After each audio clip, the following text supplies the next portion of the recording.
अब मैं खत्म फिदेल कास्ट्रो की एक कहानी से करूंगा, पता नहीं आपको अच्छी लगे ना लगे, लगेगी। जिन राजनेताओं को मैं बताता हूं उनको यह कहानी अच्छी नहीं लगती। तो फिदेल कास्ट्रो था, वहां पे वो रेवोल्यूशन कर रहा था क्यूबा में, सुना है नाम ना? सुना है। तो एक पत्रकार आया, न्यूयॉर्क टाइम्स का पत्रकार था, वहां पर लड़ाई चल रही थी, वो जंगल में बैठे थे।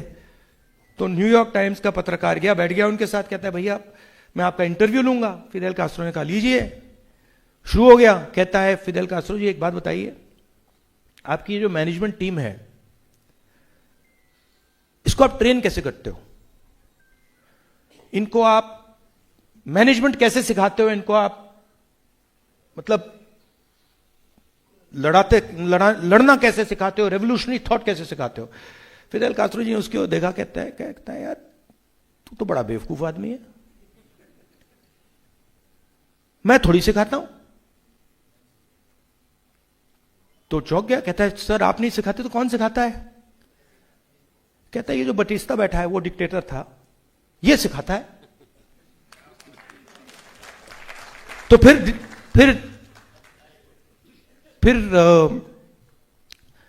जर्नलिस्ट ने पूछा सर आप क्या बात बोल रहे हो? आप बोल रहे हो कि क्यूबा का जो डिक्टेटर है जिससे आप लड़ रहे हो वो आपकी मैनेजमेंट टीम को सिखाता है? फिदेल कास्ट्रो कहता है हां, मैं क्या करता हूं, मैं लोगों को लड़ाता हूं, आधों को मार देता है, बाकी भाग जाते हैं, जो बचते मेरी मैनेजमेंट टीम है। वही काम हो रहा है, वही काम हो रहा है। मोदी जी डरा देता है, भाग जाते हैं, ईडी सीबीआई भाग जाते हैं। मैं कहता हूं भागो भैया, मुझे नहीं चाहिए, जाओ महल बचाओ, जान बचाओ अपनी, मुझे कोई फर्क नहीं पड़ता, मुझे तो अपनी मैनेजमेंट टीम चाहिए। तो अच्छा जब मैं ये कांग्रेस के राजनेताओं को कहता हूं उनको बात अच्छी नहीं लगती, कहते यार तो मैं ट्रेनिंग थोड़ी देता हूं, हम लोग ट्रेनिंग थोड़ी देते हैं, मोदी जी ट्रेनिंग दे रहे हैं, वो हमारी मदद कर रहे हैं। सफाई कांग्रेस पार्टी की हम नहीं कर सकते, सफाई कांग्रेस पार्टी की मोदी कर सकता है।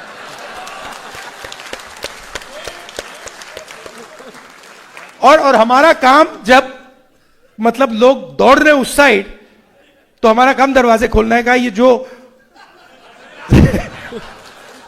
सच्चे मैनेजर हैं आ जाए अंदर, तो ये चल रहा है आजकल। अंत में मैं आपसे कहना चाहता हूं, देखिए वो अभी आएंगे, वो सब होगा, थोड़ा सा टाइम लगता है इन चीजों में, मगर आप देखेंगे ये शुरू हो गया है।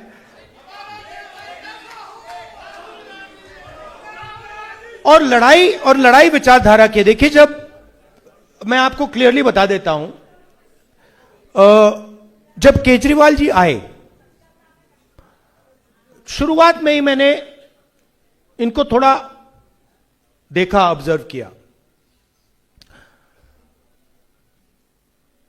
ये जितना मोदी जी एंटी रिजर्वेशन है, जितना मोदी जी एंटी दलित हैं, उतना ही है,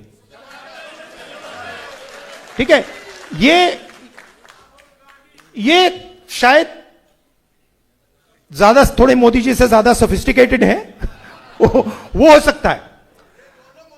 ये जो भी कोई सुनना चाहता है, देखिए मैंने यहां आके बोला आपसे कि देखो कांग्रेस पार्टी ने जिस प्रकार से आपकी इंटरेस्ट प्रोटेक्ट करनी थी, नहीं की। इस स्टेटमेंट से मेरा नुकसान हो सकता है, मीडिया कहेगी कि राहुल गांधी कह रहा है, मगर मुझे कोई फर्क नहीं पड़ता, क्योंकि रियलिटी है।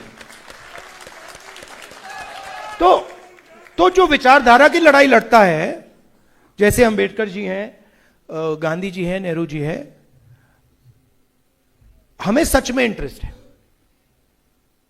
और हमें आपके साथ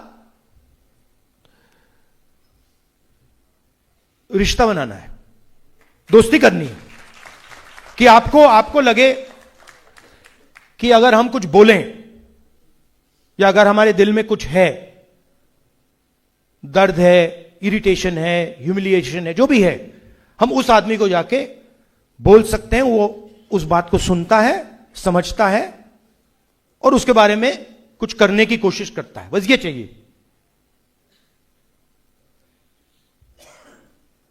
तो ये एक पहली मीटिंग है, ये प्रोसेस है। आपको देखना है कि राहुल गांधी सचमुच में, मेरे भाषण को एक्सेप्ट नहीं करो आप मेरे भाषण को डाउट करो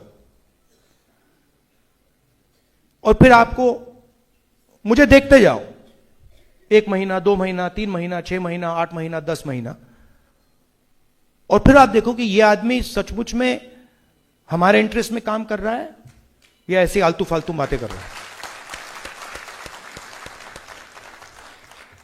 बट मैं आपको बता रहा हूं, आपको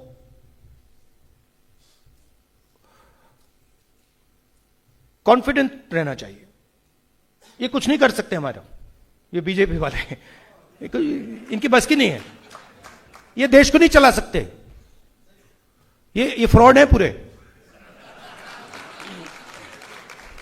फ्रॉड है, टोटल फ्रॉड है, ये मैं बता रहा हूं आपको। ये प्रॉब्लम क्या है कि हम लोगों में यूनिटी नहीं है, हम लोग बटे हुए हैं। जिस दिन हम लोग एक हो गए ना, ये भाग जाएंगे। मेरा पंजाब में हमारा एक कार्यकर्ता एक दिन मुझसे मिला, कहता है राहुल जी, आप जिस दिन ये कांग्रेस पार्टी की जो ओरिजिनल बेस है, जिस दिन ये एक हो गई ना, ये सब आरएसएस वाले भागेंगे, यहां से भागेंगे, ये रुकेंगे भी नहीं, भाग जाएंगे ये। तो थोड़ा सा यूनिटी पे काम करना है, दूसरे की भी सोचनी है। जैसे आपने बिल्कुल सही बोला, मैंने कहा दलितों का नाम लिया और मैंने गलती की, मैंने अति पिछड़ों का नाम नहीं लिया, लेना था। तो सबको लेकर आगे चलना है। दलितों की इश्यूज थोड़ी अलग हैं, अति पिछड़ों की थोड़ी अलग है, माइनॉरिटीज की थोड़ी अलग है, बट सुनकर सबको एक साथ लेकर आगे चलना है। और एक मुझे लगता है शायद थोड़े साल लगेंगे, बट जो एक प्रकार से मोहन भगवत जी ने कहा कि जब कॉन्स्टिट्यूशन बना था तो हिंदुस्तान को आजादी नहीं मिली थी, तो उनका कहना था कि सच्ची आजादी मोदी जी के अंडर मिली, राम मंदिर, जिसमें ना किसी दलित को इनॉग्रेशन में, ना किसी दलित को बुलाया, ना किसी आदिवासी को बुलाया, ना किसी गरीब को बुलाया, अदानी जी अंबानी जी को नचा दिया।